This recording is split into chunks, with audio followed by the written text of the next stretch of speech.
ओम शांति। कहते हैं कि कर्मों का परिणाम एक न एक दिन हमारे समक्ष जरूर आता है। हमें निश्चित तौर पर अपने कर्मों का परिणाम भुगतना ही होता है। अब कई लोग इस बात को मानते हैं और कई लोग नहीं भी मानते हैं। तो जो लोग नहीं मानते हैं, आज मैं उन्हें एक ऐसी कहानी सुनाने जा रही हूँ कि जो कहानी आपको सिखाएगी कि कर्म कैसे आपके पीछे पीछे चलते हैं। तो आइए हम सुनते हैं आज की कहानी। एक समय की बात है, एक महात्मा जी अपने शिष्य के साथ घूमने के लिए निकले। महात्मा जी को इधर उधर की बातें करना बिल्कुल भी पसंद नहीं था, क्योंकि उनका जो स्वभाव था वो बहुत ही शांत था। वो कम बोलते थे और शांत रहकर अपने काम से काम रखते थे। लेकिन महात्मा जी का एक शिष्य था जो कि बहुत बातूनी था। वो शिष्य सारा दिन इधर उधर की बातें ही किया करता था और दूसरों की बातों में उसे बहुत आनंद आता था। एक दिन चलते चलते जब महात्मा और उनका शिष्य एक तालाब के पास पहुँचे तो उन्होंने वहाँ एक मछुआरे को पानी में जाल डाले मछली पकड़ते हुए देखा। अब शिष्य को यह बात बहुत बुरी लगी और वह मछुआरे को अहिंसा परमो धर्म का उपदेश देने लगा। लेकिन मछुआरा उसकी कोई बात समझने को तैयार नहीं हुआ। पहले मछुआरा शिष्य की बात को टालता रहा, लेकिन जब शिष्य उसकी बात नहीं माना तो दोनों के बीच में लड़ाई झगड़ा शुरू हो गया। जब दोनों आपस में बहस करने लगे तो महात्मा जी तो आगे निकल चुके थे। लेकिन जब महात्मा जी ने दोनों को आपस में झगड़ते हुए देखा तो वह वापस लौटे और शिष्य को अपने साथ चलने के लिए कहा और शिष्य का हाथ पकड़कर महात्मा जी उसको अपने साथ ले गए। अब महात्मा जी ने शिष्य को साथ ले जाते हुए कहा कि बेटा, हमारा काम सिर्फ है लोगों को समझाना, लेकिन हम उन्हें सज़ा नहीं दे सकते हैं, क्योंकि भगवान ने हमें सज़ा देने के लिए इस धरती पर नहीं भेजा है।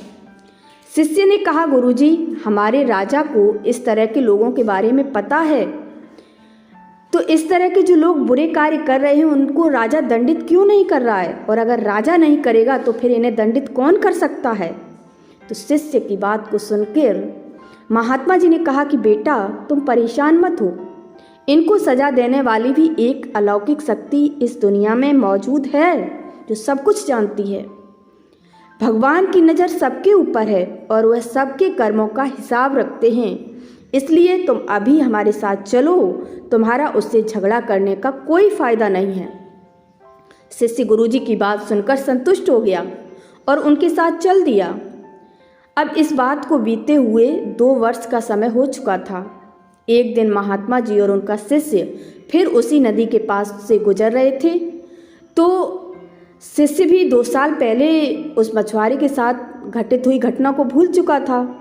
तो वहाँ उन्होंने एक घायल व्यक्ति को देखा जो बहुत परेशानी में था। तो उस घायल व्यक्ति के आसपास मछलियाँ, क्योंकि वो नदी के किनारे था, पानी में ही था, आधा पानी में आधा बाहर, तो मछलियाँ इधर उधर उसके घूम रही थी, कोई काट रही थी, फिर अंदर जा रही थी।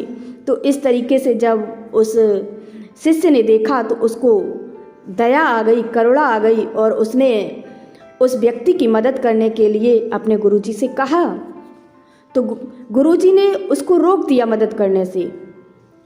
तो शिष्य ने कहा कि गुरुजी, आप ऐसा क्यों कर रहे हैं, आप हमें क्यों मना कर रहे हो उसकी मदद करने के लिए। तो शिष्य ने जब ये कहा तो गुरुजी ने जवाब दिया कि एक समय याद करो जब तुम एक मछुआरे को समझा रहे थे कि मछलियों को ना पकड़े, लेकिन वो मान नहीं रहा था। आज ये व्यक्ति कोई और नहीं बल्कि वही मछुआरा है।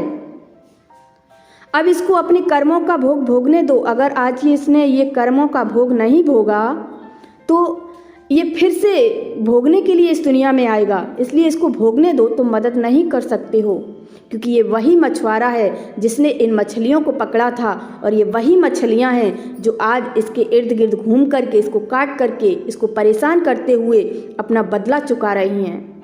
तो कर्मों का भोग है, वो इस जन्म में अगर नहीं भोगता है तो फिर उसको अगले जन्म में भोगने के लिए आना पड़ेगा, क्योंकि कर्मों का फल तो सभी को भोगना पड़ता है।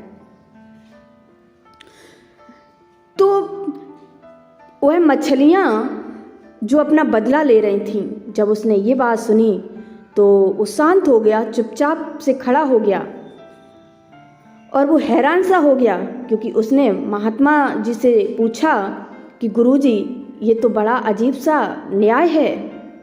महात्मा जी ने कहा, बेटा, इस दुनिया में ही स्वर्ग और नरक के सारे दृश्य मौजूद हैं। तुम्हें इस धरती पर हर जगह ईश्वर के न्याय के नमूने देखने को मिल सकते हैं। इसलिए अपने कर्म को हमेशा हर किसी को याद रखना चाहिए, क्योंकि सच यही है, जो हम करेंगे वह एक न एक दिन हमें भोगना ही पड़ेगा। तो महात्मा जी ने कहा कि हमारे जीवन का हर पल बहुत ही कीमती है, इसलिए इस जीवन को बुरे कर्म करके बर्बाद नहीं करना चाहिए। शिष्य को गुरुजी की बात समझ में आ गई थी। तो आज हमारा इस कहानी का उद्देश्य ही यही है कि हम अपने जीवन में बहुत ज़्यादा अच्छे कर्म करते हैं अगर, तो उसी के फलस्वरूप भगवान हमारे साथ न्याय करेंगे, और इसलिए हमें जीवन में हमेशा अच्छे कर्म करते रहना चाहिए। और क्योंकि कहा जाता है कि जैसा भी कर्म करेंगे आपके सामने वो कर्म एक न एक दिन निश्चित तौर पर आएंगे ही।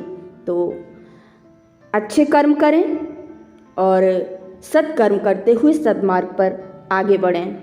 धन्यवाद।